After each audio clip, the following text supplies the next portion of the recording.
Welcome back to Game-Based Learning in the World Language Classroom. The why, the what, and the how. We're on section 3 of my book, The How. I'm Madame Sensei. I teach Spanish, French, and Japanese to high schoolers out here in the beautiful Pacific Northwest. If you want to talk about these games with me, you can find me on the Minecraft Education Ambassadors or the Minecraft Teachers Lounge, the Duolingo Educators Network, and I'm now on Roxem. Studio-Nemo.com is my main website.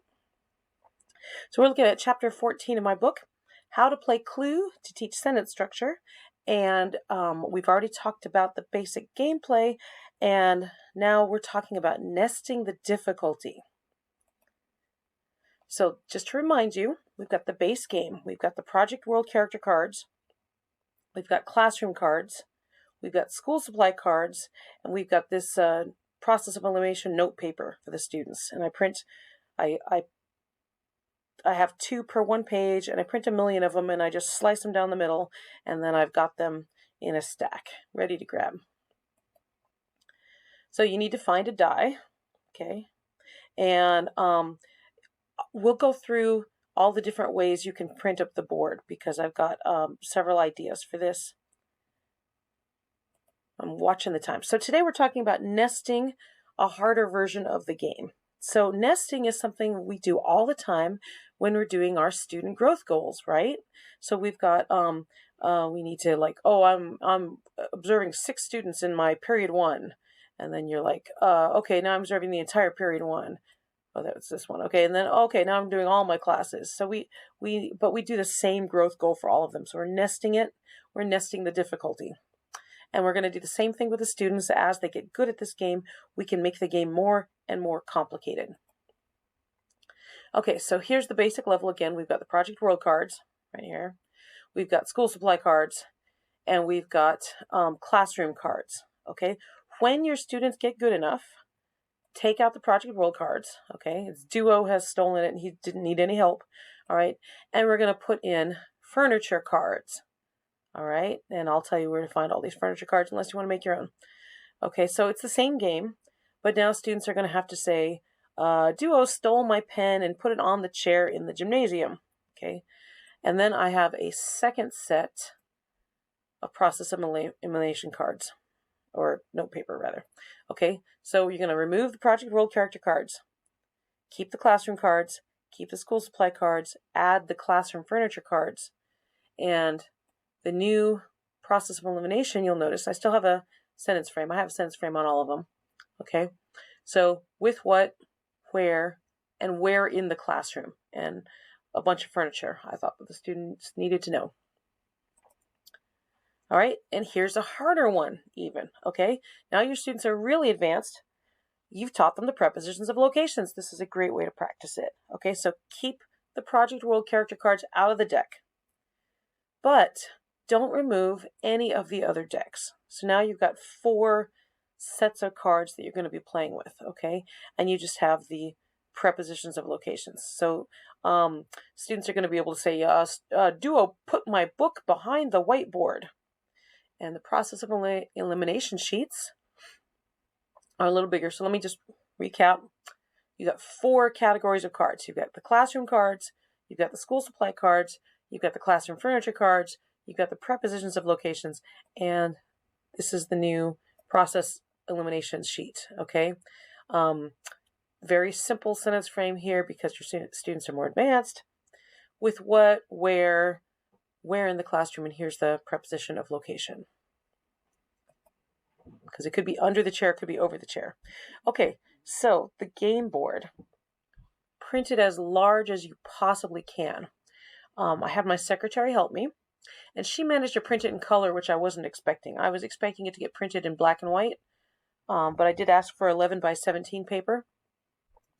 I was expecting black and white, and I was going to print these on just a regular cardstock, and this would be all the yellow cardstock, and this would be red cardstock, and this would be blue cardstock, and then I cut them out, and then I just tape them on top or glue them on top.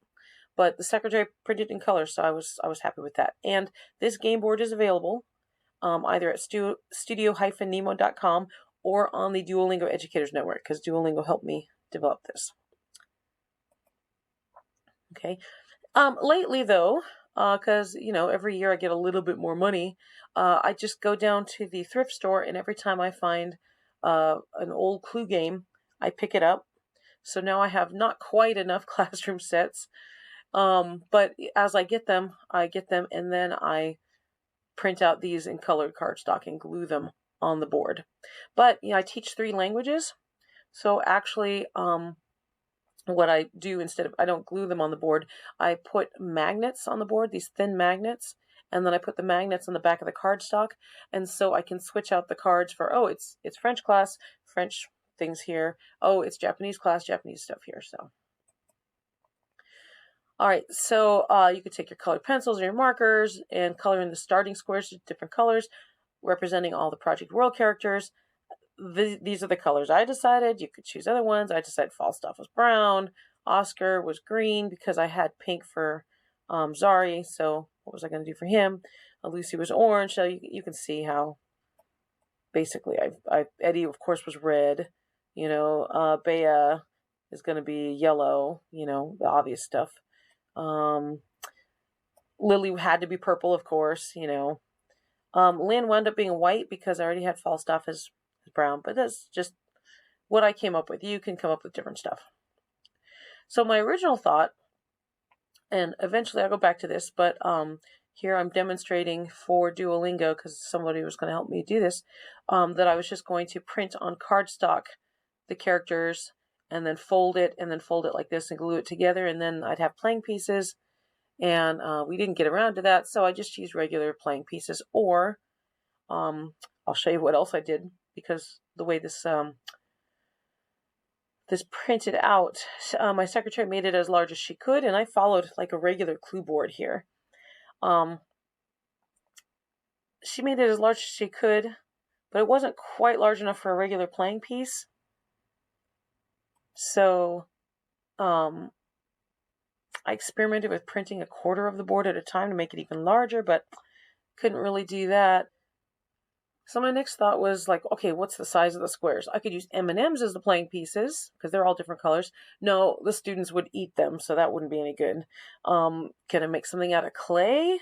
Maybe. But finally, I don't know what clicked with me, but I remembered that I had a box of pipe cleaners, which we don't call pipe cleaners anymore, chenille sticks. Okay, and I tell my students, oh, chenille means caterpillar, and they're like, what's a chenille stick? You mean pipe cleaners? Yeah, so whatever. All right, so I had a box of pipe cleaners, and I had a box of beads lying around, and so I just decided I was going to take the pipe cleaners. I had a bunch of different colors, different pipe cleaner, different color, and the first pass of anything is always a work in progress, but I don't have much money. I'm a teacher, right? So I got to do this on the cheap. So I took the pipe cleaners and I cut them, and I took the beads, and I took some glue, and I dipped the pipe cleaners into the glue and into the beads, and now the pipe cleaners stand up, and I had all the playing pieces I could possibly need. Here they are, all arranged, all 10 colors right there. Okay, so I have 5 table groups per class with 6 people per table.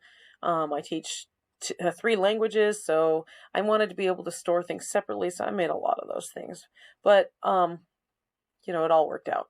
But like I said, I'm kind of moving to the actual game boards now just because they're a little more robust. This is my classroom, by the way. I submitted this for a micro-credential. Okay, so again, this is all available at the Duolingo Educators Network or studio-emo.com. And I've made French, I've made Spanish, I've made Japanese, all the cards, all the process of elimination sheets, okay? And they're in editable format. If you don't like what I've done, you change it, okay? I hereby grant permission to add other languages. I hereby grant permission to change it. You just have to agree to upload it to the Duolingo Educators Network and tell me what you've done, because I love this sort of collaborative stuff. Okay, in our next episode, I'm going to talk about all the variations on Clue, because once you've got the basic premise down, there's a lot of things we can do with this communicative language approach. All right, hope to see you there.